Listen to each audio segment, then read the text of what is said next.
Warm sunshine caressed her shoulders. Ildiko raised her face to the light and breathed deeply of honeysuckle and jasmine. The dressmaker would have a fit of the vapours when she saw the ruin done to her creation's hem, but the thought didn't stop Ildiko from journeying into the depths of her favourite place in all of Gaur. Besides, no one at the wedding would be looking at her hem. They'd be too busy gawking in horror at either the groom or the bride. She strolled leisurely along a winding path that meandered past bubbling ponds, filled with large goldfish as tame as dogs, regiments of poisonous foxglove in every colour and hue, and clusters of orange butterfly vine draped over trellises and swarmed by hummingbirds. Willow trees hugged the shores of the larger ponds, creating canopies of green shade that sheltered ferns and silver-leafed lungwort.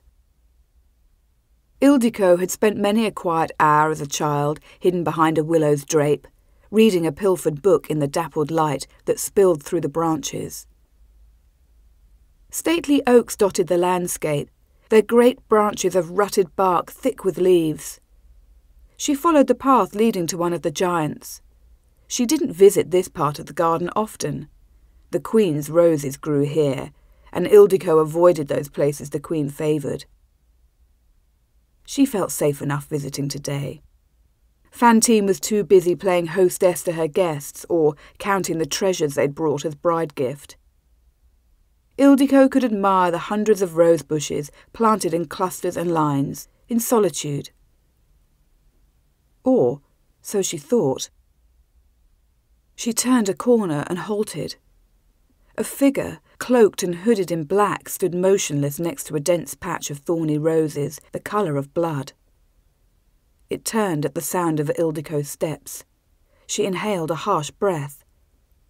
A pair of Narcissus eyes, without iris or pupil, stared at her from the hood's shadowed depth.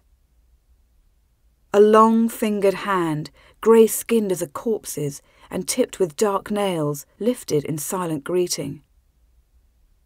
Ildiko balanced on the balls of her feet, poised to flee. If she didn't know better, she'd believe she'd stumbled across a demon amidst the roses. This was no demon, despite appearances, but one of the Kai, and it would be the height of rudeness for her to run screaming from a future relative by marriage.